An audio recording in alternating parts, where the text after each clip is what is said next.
کر سکتا ہے، کوئی اس کے لیے مشکل نہیں. ہوا علی کل شیء قدیر، اسے ہر شے کی قدرت حاصل ہے. لیکن اصل بات جو ہے میں آپ کو بتانا چاہتا ہوں، یہ ہے سائیڈ ایشو. اصل ایشو ہے فلسطین کا جو شروع ہونے والا ہے. بھٹی دہکے گی وہاں. ظاہر بات ہے کہ اگر کوئی بہت بڑا اقدام ہو جاتا ہے فلسطینیوں کے خلاف، اور اگر واقعتاً مسجد اقصی اور قبۃ الصخرہ گرا دیے جاتے ہیں، جو طوفان اٹھے گا عالم عرب میں. یہ حسنی مبارک ہو یا شاہ خالد ہو یا کوئی اور، یہ نہیں روک سکتے اس طوفان کو. نوجوان خون اٹھے گا، غیرت اور جو بھی حمیت ہے. مسلمان ان پڑھ سے ان پڑھ اور بالکل بے دین، وہ بھی مسجد کی حرمت پر کٹ مرنے کو تیار ہو جاتا ہے. مسجد تو بنا دی شب بھر میں ایمان کی حرارت والوں نے، من اپنا پرانا پاپی ہے، برسوں میں نماز ہی بن نہ سکا. وہ چاہے کانپور کی مسجد سے مسلمانوں نے جانے دی ہے، چاہے وہ شہید گنج کی مسجد تھی مسلمانوں نے جانے دی ہے، چاہے نماز نہ پڑھتے ہو. لیکن یہ جو حرمت اور یہ جو حمیت اور یہ غیرت ہے، اس سے جو طوفان اٹھے گا یہ ہوگا اس ملحمۃ العظما، اس کی طرف پیش رفت ہو رہی. کتاب الملاحم سے احادیث کے حوالے سے یہ جن جنگوں کا حوالہ دیا حضور نے، پیشن گوئی کی ہے، اس کا نقطہ آغاز تھا خلیج کی جنگ. صدام حسین نے اسے کہا تھا یہ مدر آف وارز ہے، ام المحارب، یہ ایک جنگ نہیں ہے. اس کا نقشہ بھی حدیث میں موجود ہے، پیشن گوئی موجود تھی، اس وقت بھی ہم نے شائع کی تھی. لیکن اس میں جو جنگ اب ہونے والی وہ الملحمۃ العظما. ملحمہ کسے کہتے ہیں؟ لحم گوشت کو کہتے ہیں، اور قصائی کی دکان کو عربی میں ملحم کہتے ہیں، جہاں گوشت کے ٹکڑے کیے جاتے ہیں. آج کل مشینوں سے ہوتے ہیں، اب جو ہے وہ ہاتھ سے چھریوں سے نہیں ہوتے، لیکن ٹکڑے ہو رہے ہوتے ہیں، جسموں کے چیتھڑے اڑ رہے ہوتے ہیں. ملحمہ، یہی لفظ استعمال کیا تھا حضرت سعد ابن عبادہ نے رضی اللہ تعالی عنہ یوم فتح مکہ. ان کے دل میں تھا کہ اب ہم انتقام لیں گے ان عربوں سے، ان قریش سے. الیوم یوم الملحمہ، الیوم یوم الملحمہ، یہ کہتے ہوئے جا رہے تھے. ایک خاص کیفیت، آج ہے گوشت کے ٹکڑے اڑانے کا دن.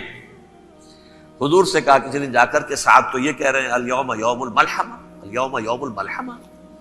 حضور نے فرمایا نہیں، ان سے کہو جا کر الیوم یوم المرحمہ، الیوم یوم المرحمہ، آج رحمت کا دن ہے، آج تو میں ان سب کو معاف کروں گا. لا تثریب علیکم اليوم، میں تم سے وہی بات کہہ رہا ہوں جو میرے بھائی یوسف نے کہی تھی اپنے بھائیوں سے. اذهبوا فانتم الطلقاء، جاؤ تم سب کے سب آزاد.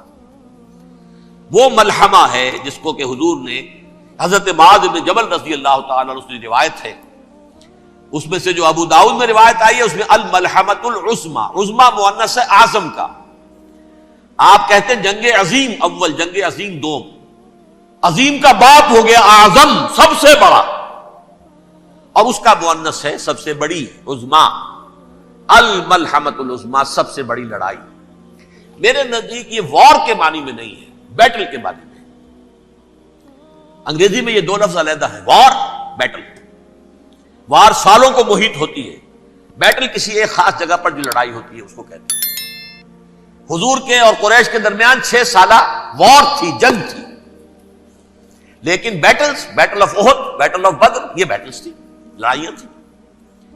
تو عظیم ترین جنگ شاید اس اعتبار سے نہ ہو جیسے کہ ورلڈ وار 1 اور ورلڈ وار 2، یعنی اس کی وسعت کا اتنا معاملہ نہیں اور طوالت کا نہیں. لیکن جو لڑائی جو ہے بیٹل ہونی ہے، جس کو کہ یہ لوگ، یا چونکہ میں نے کہا تھا شروع میں کہ سرما ہے میری آنکھ کا خاک حجاز و حول قدس. نیو ٹیسٹمنٹ کی آخری کتاب ہے the book of Revelation, Revelation of Saint John. اس میں آرمگڈون کہا گیا ہے اسے. ہر مجدون، یہ عبرانی لفظ ہے.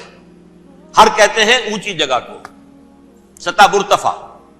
مجدون میگیڈو، میگیڈو ایک وادی ہے، مرتفع، وادی مرتفع. یہ ہے واقع لبنان، اسرائیل اور شام کے درمیان جو ٹکڑا، جو ٹرائنگل بنتی ہے، یہ ہے. یہاں پر بڑی جنگ لڑی جائے گی، اور یہ جنگ صلیب ہوگی جو کہا ہے بش نے. یہ جنگ صلیب 2nd ملینیم شروع ہوئی تھی تو پہلی صلیبی جنگ ہوئی تھی. 3rd ملینیم شروع ہوا ہے، یہ 2nd صلیبی جنگ ہے، یہ کروسیڈ ہے. اور میں اس مرتبہ امریکہ گیا تھا تو پہلی مرتبہ مجھے وہاں ایک رسالہ ملا ٹرمپٹ نام کا. یہ امریکہ کے جو بہت ایکسٹریمسٹ قسم کے پروٹیسٹنٹس ہیں، یہ ان کا رسالہ ہے، اور ان کے بارے میں اب کہا جا رہا ہے وہ کرسچین زائنسٹ ہیں. آپ شاید پہلی مرتبہ یہ لفظ سن رہے ہو. زائنسٹ تو ہم سمجھتے ہیں یہودیوں کو، کرسچین زائنسٹ وہ ہیں جو ہیں تو عیسائی پروٹیسٹنٹس ہیں، لیکن اسرائیل کے وہ حمایتی یہودیوں سے بڑھ کر ہیں. یہ میری کسی پہلی تقریر میں شاید بہت سے حضرات کو یاد آ جائے، میں نے کہا تھا 4 سال پہلے ہمارا تنظیم اسلامی کا ایک کنونشن ہوا تھا ہیوسٹن میں، امریکہ کا جنوبی علاقے کا شہر ہے. ایک سیشن اس میں ہم نے رکھا تھا انٹرفیتھ، ایک عیسائی کو بلایا تھا، ایک یہودی بہت بڑا وہاں کا عالم ہے اس کو بلایا تھا. اس یہودی عالم نے ڈاکٹر وشوگراٹ، جو وہاں کی یونیورسٹی میں پروفیسر ایمیریٹس ہے، اس نے کہا تھا کہ یہ اسرائیل کی تو سپورٹ کر رہے ہیں عیسائی، ہم تو نہیں کر رہے. جو پریکٹسنگ یہودی ہیں وہ زیادہ اسرائیل کے حق میں نہیں تھے، یہ تو سن 67 کے بعد انہوں نے اسرائیل کو تسلیم کیا ہے.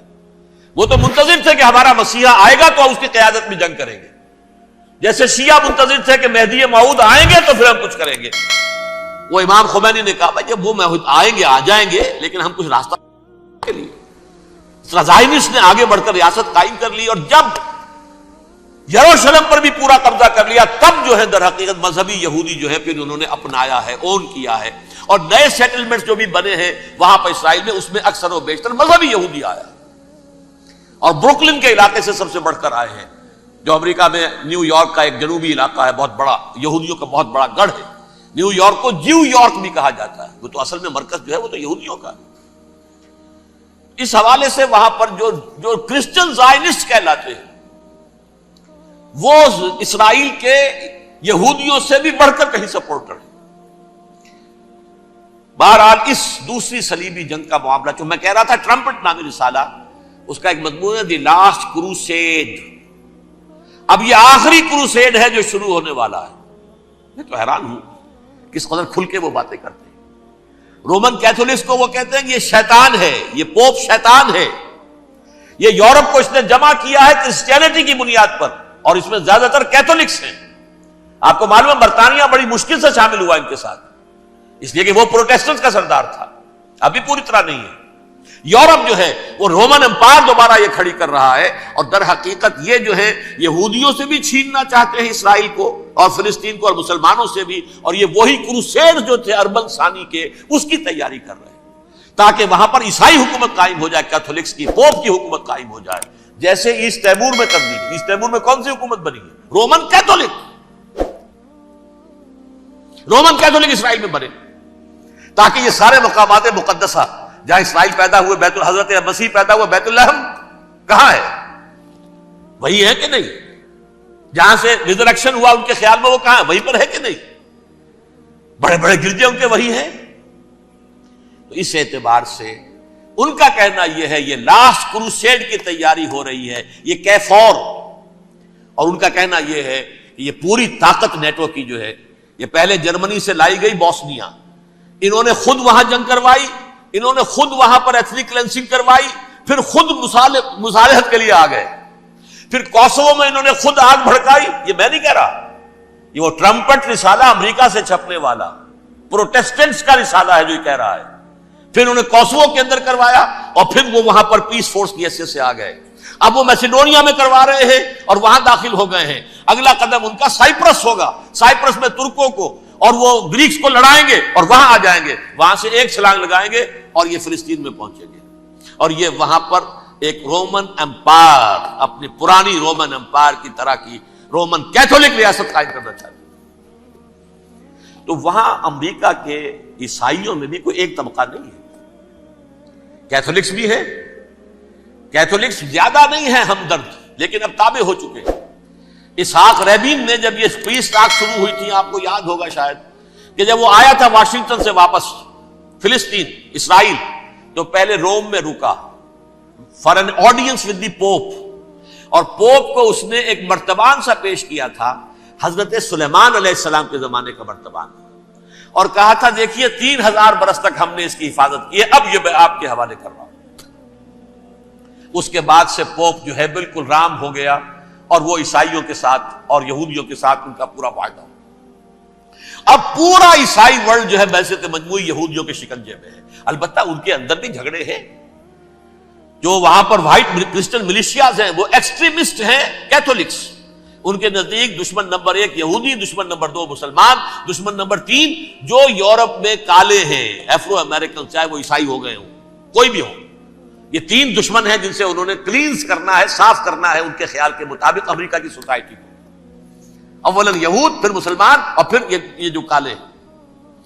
لیکن دوسری طرف پروٹیسٹنٹس کے اندر ایکسٹریمسٹ وہ ہیں جنہیں کہا جا رہا ہے یہ کرسچین زائنسٹ ہیں، یہ اسرائیل سے بڑھ کر سپورٹرز. بہرحال یہ اب جنگ ہوگی، اس کا نتیجہ کیا نکلے گا یہ تو اللہ ہی جانتا ہے. اب میں آخری بات کی طرف آ رہا ہوں. آخری نتیجہ تو جو بھی کچھ اپس اینڈ ڈاؤنز آئیں گے تلک الایام نداولھا بین الناس.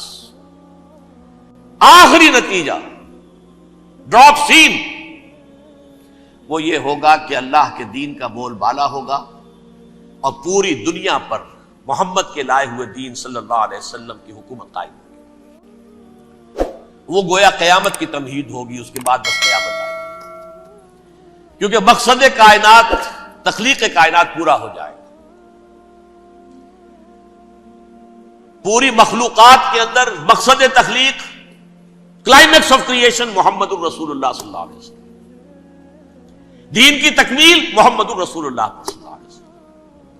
اور اس خلافت عرضی کے لیے جو حضرت آدم کو خلافت دی گئی تھی، جب اس میں وہ خلافت پوری دنیا پر قائم ہو جائے گی اس کا مقصد پورا ہو جائے گا.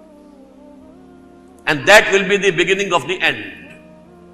اس کے بعد قیامت ہے. آخری نتیجہ تو یہ نکلنا ہے. اس سے پہلے سزائیں ہمیں بھی مل رہی ہیں. اور یہاں میں کانٹے کی بات جو چھوڑ گیا تھا اس کو بیان کر دوں. اللہ نے اس مغضوب علیہم قوم کو، اس ملعون قوم کو کیوں اب تک چھوٹ دیے رکھی؟ میں بتا چکا ہوں یہ بڑے عذاب کے مستحق ہو چکے تھے حضرت عیسیٰ علیہ السلام کے زمانے میں. چھوٹ دی ہے ابھی تک ہے، بلکہ ایک مرتبہ ابھارا ہے. 1900 برس کے بعد ابھرے ہیں یہ. بالفور ڈیکلریشن 1917 سن 70 عیسوی کے بعد، تقریباً 1900 برس، 1850 برس تو ہے کم سے کم. پھر creation of Israel 1948، 1967 extension of Israel, یروشلم پر قبضہ. یہ سارا جو ہے کیوں ہے؟ اللہ تعالیٰ اس خیر امت محمد صلی اللہ علیہ وسلم، اس کے بہترین حصے کو سزا ان ملعونوں کے ہاتھوں دے رہا ہے. کیوں؟ جو جرم انہوں نے کیا تھا وہی ہم نے کیا. انہوں نے اللہ کی کتاب کو پیٹھ کے پیچھے پھینکا. نبذ فریق من الذین اوتوا الکتاب کتاب اللہ وراء ظہورہم. ہم نے اپنی پیٹھوں کے پیچھے پھینکا کہ نہیں؟ کولونیل رول سے آزاد ہوئے، کہیں اسلامی قانون نافذ کیا، کہیں اسلامی نظام قائم کیا. تو جو جرم ان کا تھا وہی ہمارا ہے. اور ہم خیر امت ہیں، اور ہمارے میں سے خیر ترین عرب ہیں.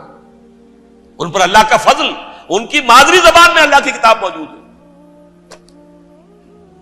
پھر انہوں نے اللہ کے دین کو پیٹھ دکھائی.